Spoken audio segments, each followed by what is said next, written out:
자, 비트코인을 가지고 도대체 뭐에 쓰느냐, 이런 댓글을 제가 봤습니다.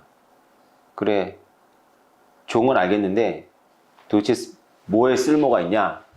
첫 번째, 계약의 담보물로 쓴다. 이거는 스마트 컨트랙을 말씀드리면서 나중에 설명을 드릴 거고, 국경을 이동시킬 수 있다. 우리가 국경을 이동하려면 외환거래법 이런 거에 저촉이 되겠나, 몸에다가 이렇게 달러를 지니고 남의 나라 가면 신고해야 되죠. 비트코인은 그런 거 없이 세계 어디서나 내려서 쓸 수 있으니까 국경을 이동시키는 데 도움이 됩니다. 그래서 비판하는 분들은 비트코인이 자금 세탁 용도다라고 말씀하시는데 타당합니다, 일면. 근데 여러분들은 범죄인들이 돈을 이동시키는 것은 자금 세탁이지만, 여러분들이 필요에 의해 가지고 외국에 갈 때마다 신고하고 그 다음에 방해받고 간섭당하는 게 좋으세요? 그렇지 않잖아요.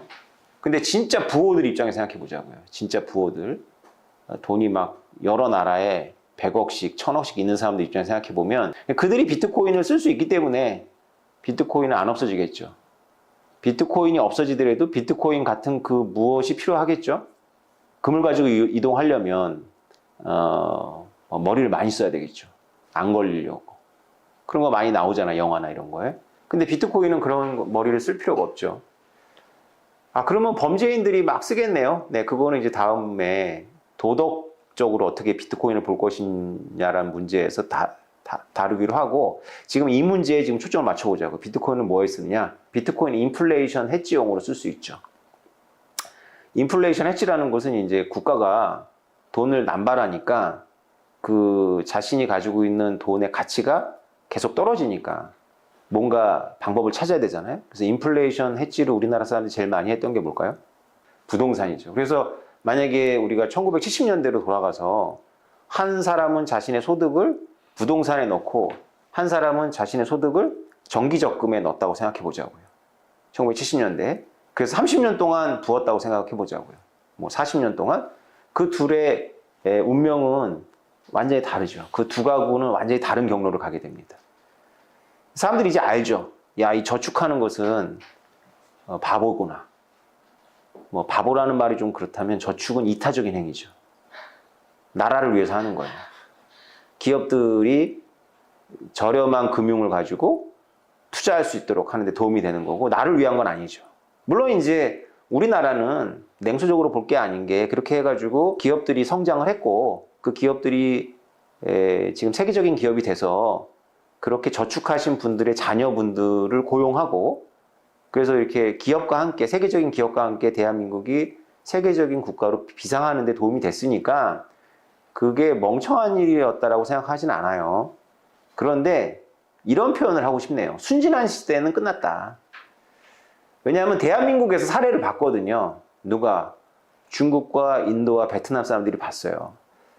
우리가 만약에 사례가 없었다면, 저렇게 저축하면 국가가 약속한 대로 내가 이게 지금 한 달에 10만 원씩 부면은 10년 후에는 이게 몇 억이 되고 이런 걸 믿겠지만, 중국 사람들이나 인도 사람들이나 베트남 사람들은 한국에 사례가 있기 때문에 그렇게 정부가 원하는 대로, 정부가 홍보한 대로 저축을 하면 약속한 대로 몇 억이 되는데, 그때 몇 억 가지고는 집을 못 산다는 걸 알잖아요.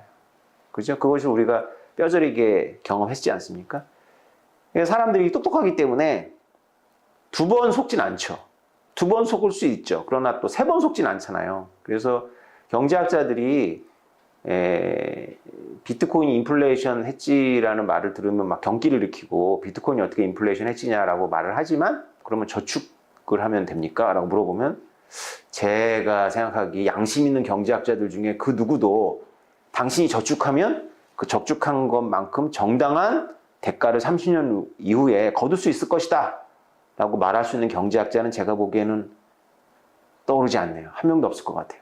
왜냐하면 경제학에서는 인플레이션 자체를 좋은 거라고 전제하거든요.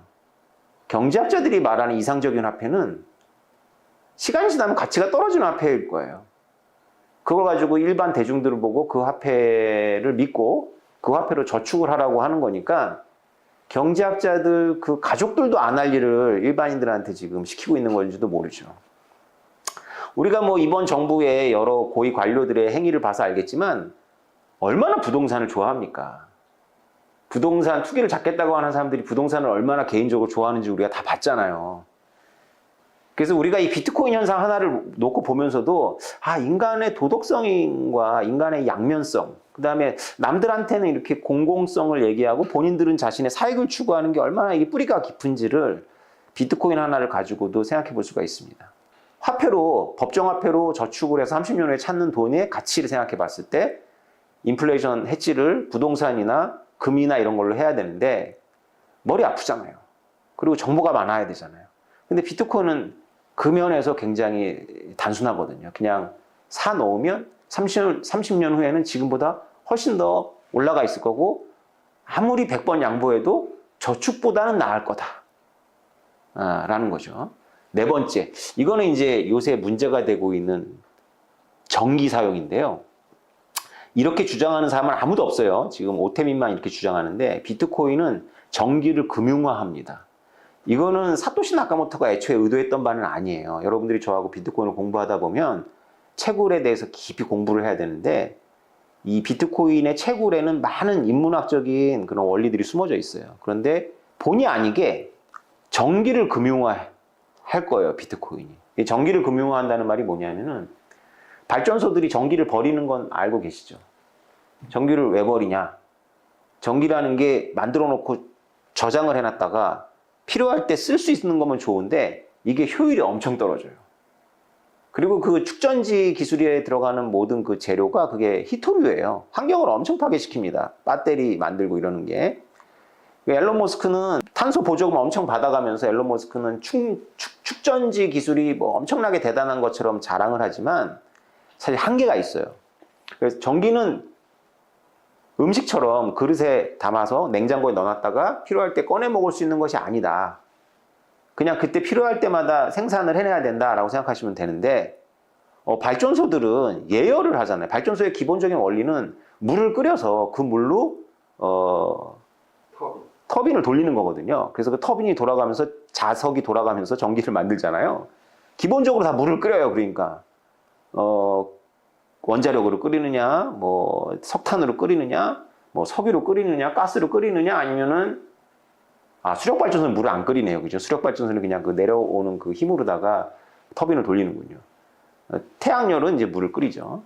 물을 끓이진 않더라도 이제 그런 비슷한 원리에 의해 가지고 하는데 태양열하고 수력은 좀 예외로 하고 물을 끓이는 전력은 물을 여러분 생각해 보세요. 계속 끓여놓은 상태에서 유지하는 게 더 싸겠어요? 필요할 때마다 끓이는 게 더 싸겠어요?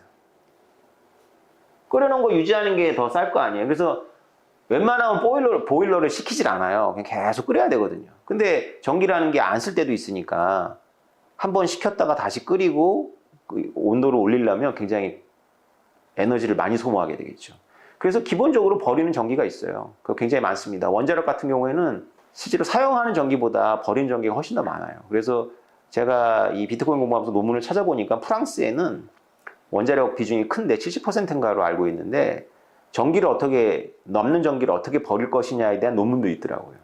뭐 땅으로 흘려보내야 되느냐? 그럼 뭐 이제 땅으로 흘려보내면 우리가 알지 못하는 어떤 효과 같은 게 있을 거 아니에요? 그 지역 인근에? 뭐 이런 거 가지고 고려해가지고 이제 전기를 버리는 것을 고민하는데 비트코인은 이게 24시간 아무 때나 채굴을 해도 되는 거거든요. 그럼 만약에 발전소에서 남는 전기를 채굴해 놓고 그때 비트코인을 대가로 받겠죠? 그러면 그것은 비트코인이지만 남는 전기의 치환된 모습이거든요.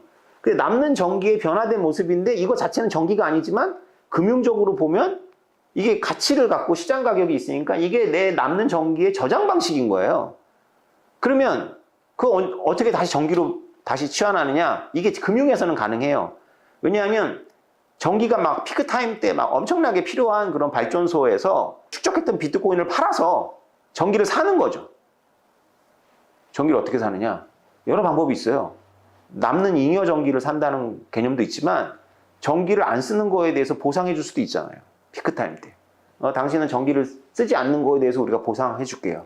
라는 식으로 얼마든지 재원이 있으면 그런 방식으로 원래 금융이라는 게 남는 데서 모자른 데를 채우는 기법이잖아요.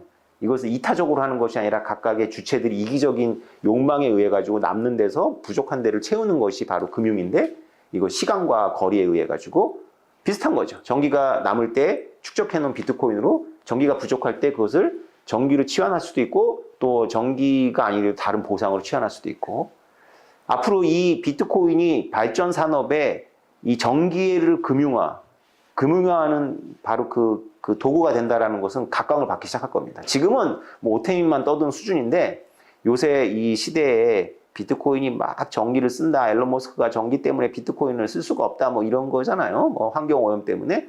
이 시대에 이 비트코인의 이 용도가 주목을 받을 수 있어요. 그러니까 여러분 생각하는 것처럼 비트코인은 뭐 쓸모가 없는 그냥 코드다, 그냥 이런 숫자에 불과하다라는 생각은, 질문하는 것 자체가 민망한 그런 수준의 질문입니다. 비트코인이 뭐 7년 전이나 3년 전이라면 이런 질문을 가능하겠지만은, 지금 이미 그런 용도로다가 사람들이 다 파악해서 쓰고 있는데, 댓글에다가 그래서 비트코인 쓰는 거 하나라도 나한테 얘기해달라, 뭐 커피 사 먹는 얘기 좀 그만하고요. 커피는 못 사 먹을 수도 있어요. 근데 도박을 할 수 있잖아요. 이 도박을 할 수 있다는 것이 얼마나 중요한 건지 나중에 제가 말씀드릴게요. 여러분, 해적들하고 도박꾼들이 쓰는 돈이 진짜 돈이에요. 이걸 명심해야 돼요. 해적들과 도박꾼들이 이 돈으로 나한테 지불하세요, 저는 이 돈만 받습니다 하는 게 진짜 돈이에요. 왜 그렇겠어요? 언제 도망갈지 모르잖아요. 자기의 거주지를 버리고 어딘가로 도망가야 되잖아요. 도망가서 쓸 돈이잖아요, 그 돈이. 도망가서 쓸 돈이니까 우주적인 화폐가 필요한 거예요.